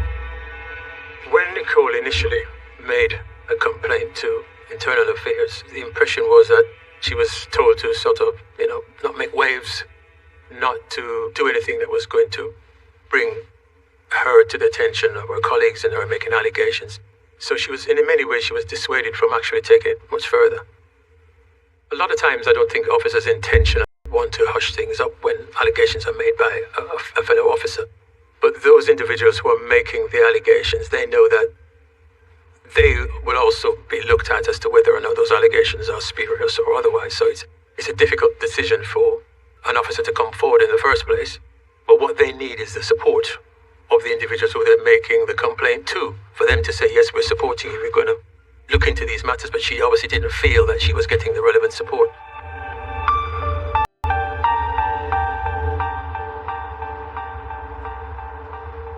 Nicole refused to go quietly. She demanded to be listened to. It was then she discovered that there was a smoking gun. But what happened when Nicole Edwards came forward with a complaint? She was informed at that stage that there were actually images of her being sexually assaulted from images that they'd recovered from Moore's computers. So this was the first time she heard of this, so that would have been a significant moment for her. So she didn't even know that she'd been filmed being assaulted? No, at that point she wasn't aware of that. Could you imagine? You've been attacked, assaulted, raped, and it's being filmed. The officers had wrongly assumed that Moore's footage of Nicole was consensual. In fact, it was a violent and sadistic rape. That raised the terrifying question of how many of the other women discovered on Moore's computer were being raped on camera, and how it was possible that experienced officers had been unable to spot this or to ask further questions. Those officers who were investigating those images, at some point they had looked at them. Why weren't they considering trying to identify who those individuals were? Certainly for Nicole Edwards, when he asked her to give her basically her warrant number on more than one occasion. Bearing that in mind, if the officers had actually retrieved that particular image, that would have been an easy opportunity for them to get right. We know this person's warrant number, we can do a check to find out who they are, and then she would be approached for them to make the necessary inquiries. Why do you think they didn't do that? You can only ask those individuals for them to explain it. I can't see how that type of image, that type of footage, and nothing is done to actually identify who the victim is.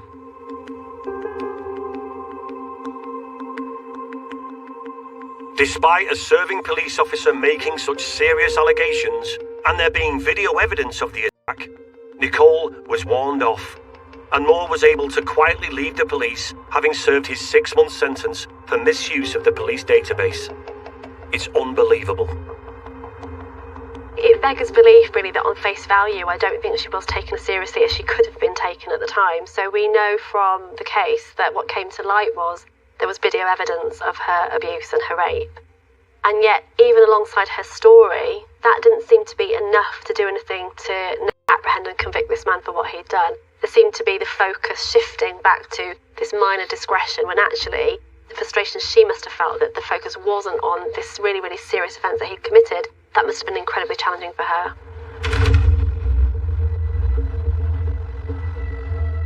In August 2019, as Moore was released back into the community, Australia's Corruption and Crime Commission finally agreed to take up Nicole's case. So after Moore is released from prison, having served his sentence, he becomes a boiler fitter. And very quickly, he finds another victim. He basically went through the same process of meeting someone on a dating site, obviously befriending them to the point where that person felt comfortable around him, and he did what he has always done before. He then videoed his sexual encounters without her consent. So after he comes out of prison, he just goes and rapes somebody else? Within a short period of time, once he's released, he decided he was going to pick up from where he left off, and he actually rapes another. This is the thing. If they'd have done their job right in the first place, then he'd have got a much bigger sentence, and he wouldn't have been able to be out on the street to do what he did to this other person. It's a lack of professionalism on the part of those investigators, and that's what happened. You've had another victim.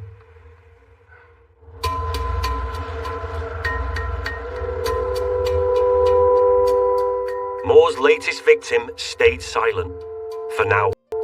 But how was Moore able to get away with these crimes in plain sight, without any of his police colleagues suspecting or trying to do anything about it? I'm coming to speak with Fiona Mallon, a former detective chief superintendent with over 30 years of experience.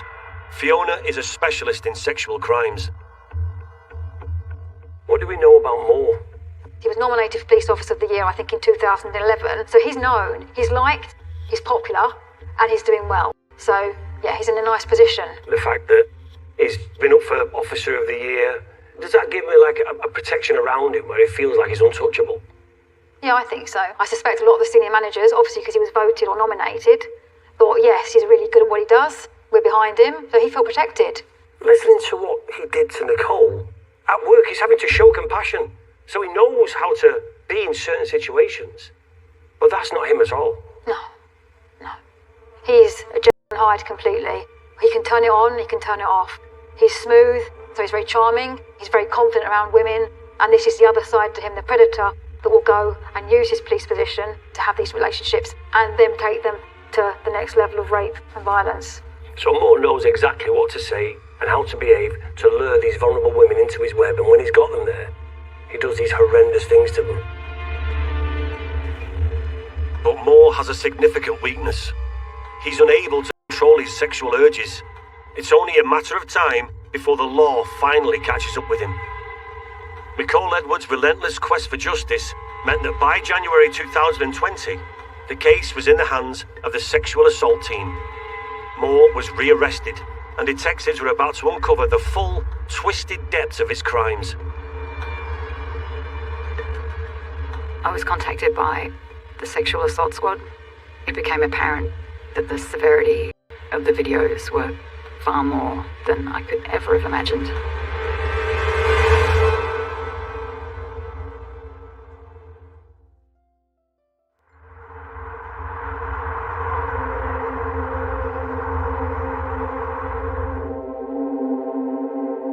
In January 2020, former Western Australia police officer Adrian Trevor Moore faced allegations of rape and sexual assault from fellow officer Nicole Edwards. What had initially been viewed as recordings of consensual sexual encounters found on Moore's computer were now revealed to be horrific rapes of at least 13 women. They find that Moore has been videoing all his assaults on all the women he's attacked. And he's been cataloguing them and keeping them for his own gratification. So it's basically creating his own evidence against himself, but he doesn't think anyone's looking. Yeah. And from that point, that investigation team go out and try and identify all the women, the victims, on those videos to try and speak to them. So can you imagine that you get a knock on the door from a police officer and they tell you they've seen you in a video with being attacked, violated by Moore, and that other people have seen it? It's just, you can't imagine the effect that's going to have on you. You just got to think some of these women probably was drugged up, might not even been conscious. But also there's that bit about the missing pieces, isn't there? So you've been drugged and you pass out, and then you wake up and you feel ill or you're hurting or bleeding, and you can't mix the middle bit. But someone's come to your door and said, we've watched a video and we know what he's done in the middle bit. Oh, can you imagine seeing that? That must have been horrendous. The impact on these brave women was both mental and physical, finally realising the full horror of what they endured at Moore's hands. I remember going in and I took my clothes off and I just stood there and looked at myself, and because the injuries that I had were just horrific, and so I'd been cut right across here, I had it down my back, right down my whole body. I was bleeding from every orifice.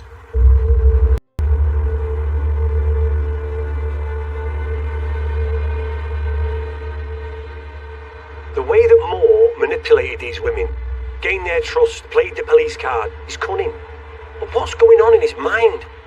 Why would he want to violate these women in such horrific ways?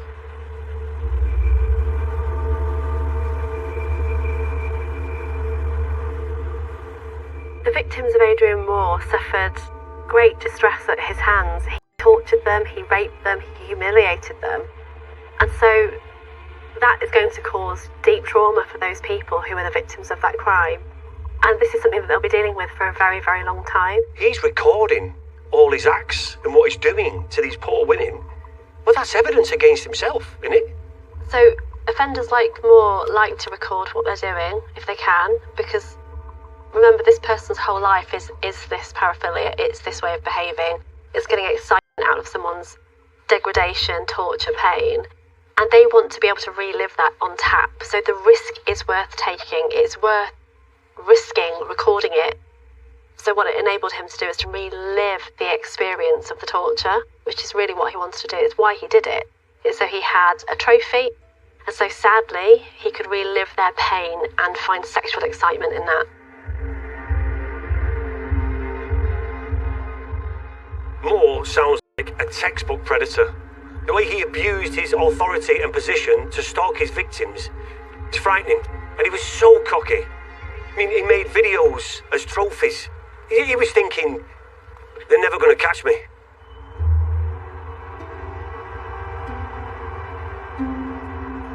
Investigators scoured the footage for clues as to who these women were and catalogued the torture they endured. On the footage, we know there was animals involved, so yeah, bestiality. There was contraptions made. There was urinating on these women. There was brutality to the harshest degree. All while these women were barely conscious. Some of them were unconscious because Moore had drugged these women. Detectives discovered that Moore had also used psychological control, threatening his victims with the release of the recordings of their humiliating deals. He shamed them into silence, knowing his position as a trusted cop would make their voices harder to believe. Moore absolutely used his profession to his advantage. We know on one of these dates he was actually wearing his West Australian police officer uniform, so he knew that these women could trust him. Police discovered there were around 200 women in Moore's videos. For many, the extent of what he'd done to them came like a bolt from the blue. It was one of the hardest things I've ever had to do. To sit there beside someone that you know has already seen all the images, and then, as it progressed, the severity of the things that you had no idea, and seeing yourself in a way that's not like you. Your eyes are just totally on another planet, you speak. It's just, you can hardly understand, and you're struggling to speak, and you can see that you're struggling to speak, and really got no idea what's going on around you. And now, to be sitting here as being a survivor of one of Australia's worst serial rapists, I could never have imagined the impact it would have on myself, my family, and my friends.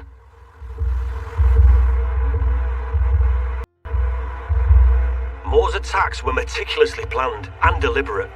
12 of his 13 victims were raped whilst he was a serving police officer. He used his experience as a cop not only to find his victims, but to cover his tracks, methodically destroying evidence from the scenes of his crimes. He used to take a bag with him, like a grab bag, if you like. It was meticulously planned, so bleach, gloves, drugs, wine, everything that he could, and all the implements he used. I say implements, but torture implements, really. Then he'd clean up afterwards, meticulously. Moore took his offending to a level which is beyond comprehension. In some incidents, he has included animals, such as dogs, which makes you feel physically sick, but also you just can't imagine what those women went through. For me, this is the most vile, distressing part of the investigation. In March 2020, a full 2 years after the police first discovered his videos, Moore was charged with 87 sexual offences. He would finally be forced to face justice, but this trial would be anything but straightforward. Were you there for the trial? I mean, what was that experience like? I was there every day for the trial of Adrian Trevor Moore. Hearing all of the evidence at trial made your stomach turn. There were days that you would feel sick. Sadistic, depraved, misogynistic. This was the worst case the district court judge has seen, and Moore wanted them to all see it.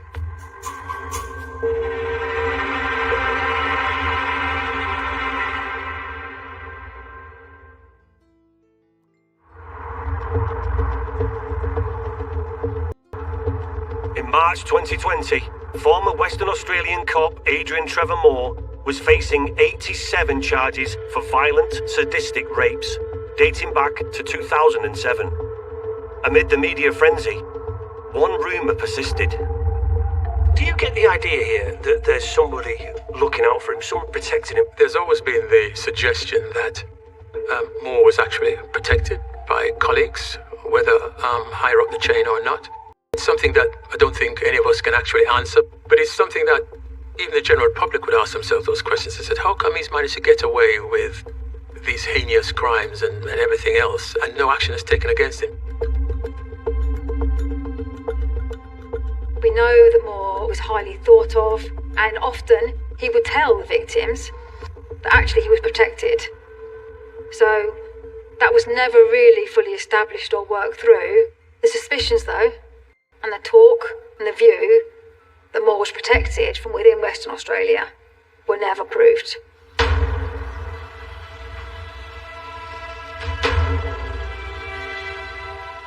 Despite the mountain of video evidence and testimony from 13 victims identified from his footage, Moore pleaded not guilty. Moore was not going down without a fight. He was a police officer. He knew the process. He chose to go to trial. He pleaded not guilty. So that not only forces your victims to have to testify in open court, it actually also forces a jury, a panel of members of the public, your mums and dads, your doctors and nurses, to sit there and watch his explicit material. He also had the opportunity for the trial to be heard by a judge alone, no jury. Moore didn't want to do that. He wanted the jury there to decide his fate. He wanted these strangers to watch this material, these women being assaulted and raped, that a judge described as sadistic, depraved, the worst material he's ever seen, and Moore wanted them to all see it.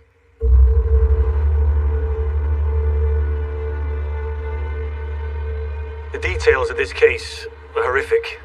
I mean, you can understand why the survivors didn't come forward straight away. It must have been an agony to wait for their day in court, only then To relive it all again. It's horrendous.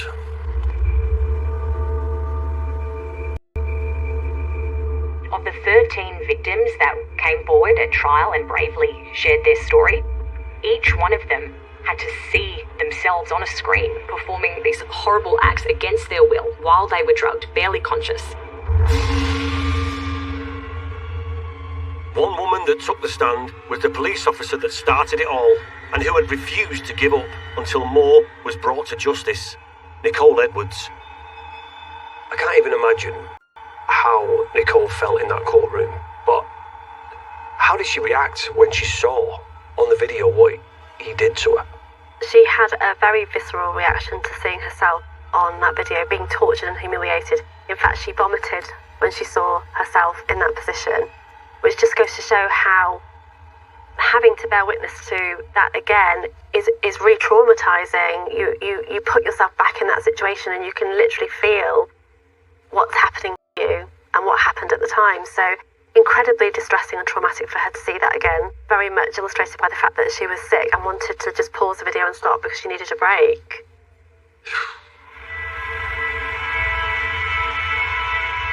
The survivors were not the only ones traumatised by the extreme images they were forced to watch in court. It was horrific. I never saw the actual images because for the first time in my career as a court reporter, the media and all members of the public were forced to exit the room while they play this material because the district court judge deemed it too graphic for even us to see. The only people that had to see that footage was Adrian Moore, again, the victim. The victim was forced to relive this on the witness stand, and the jury. The jury had to sit and watch all of this disgusting material. Absolutely did a lot of damage to these jury members. Why would he force a jury trial if he had a choice? I think it's about control, making people watch what he'd done. The jurors actually requested to seek counselling during the trial, not after the trial, which is what is usually available to jurors. They wanted immediate counselling because of the nature of the graphic material that they were seeing. They put in an application to the judge, and the judge ultimately accepted that application, but not before Adrian Moore instructed his legal team to challenge that. Wait, his lawyers didn't want the jurors to get counselling? Why? They said that that would cause a mistrial, which means if the jurors are thinking that this material is so graphic, so depraved, Adrian's team thought that that meant that the jurors had already made up their mind about him. And that could be seen as an unfair trial because the juror's job is to stay objective throughout the entire thing. So Adrian Moore's legal team went, this jury is not being objective. They've already made up their minds if they're wanting to seek counselling. Ultimately, the judge said, no, I'm going to allow the jurors to have counselling because he agreed that these regular mums and dads, these people, would need it.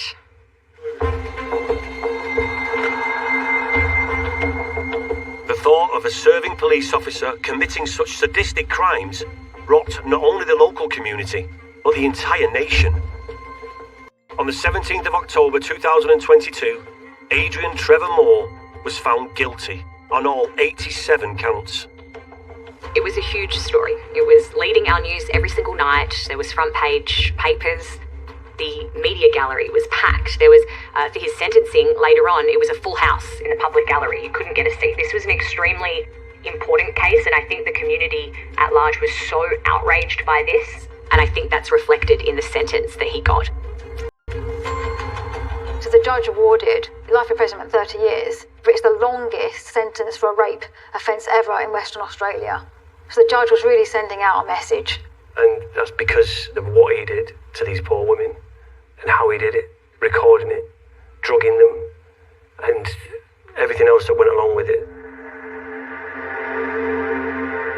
This might have been the end, but in typical fashion, Moore refused to go quietly. His legal team tried to appeal that sentence. They tried to get it thrown out, saying it was too harsh a sentence, saying that the verdict should not be counted because this jury was not impartial when we were talking about them requesting counselling. They said that should be enough to overrun the entire sentence, the entire trial, and do it all again. Make these women come back, relive their trauma and do it all again. So they wanted a do-over? After dragging all these women through this once already? I mean, he's got no sympathy, no empathy. I believe it went all the way up to Australia's highest court. That's how hard he pushed this, and was denied. Adrian Trevor Moore will spend the next 30 years in prison, while Western Australia police have been left to try and repair the damage and restore their reputation. In your opinion, what needs to change to stop this kind of thing happening again? The change is required in terms of satisfying police officers that their line manager will support them when they come forward with these type of allegations. It was apparent that those women were drugged. So, you would have to say to yourself that they hadn't given consent to be drugged. Therefore, that should be something that should be investigated. Is this a case of somebody hiding in plain sight? I'd be surprised if his colleagues didn't know what he was doing or had some inclination about it. But for whatever reason, felt that I can't come forward and say anything because I got no evidence. I've not got anything concrete. And I can understand them taking that view that, I can't raise my head over the parapet and say, I think he's committing serious sexual offences against someone. And I can't help thinking about the impact this case has had on all of Moore's survivors. None of these women will look at the police in the same way again. I mean, and who can blame them? No, you're right. None of these women will look at a police officer the same way again. And I think a lot of the community who watched this unfolding at home, watched the news reports, read the news reports, will be having those same doubts.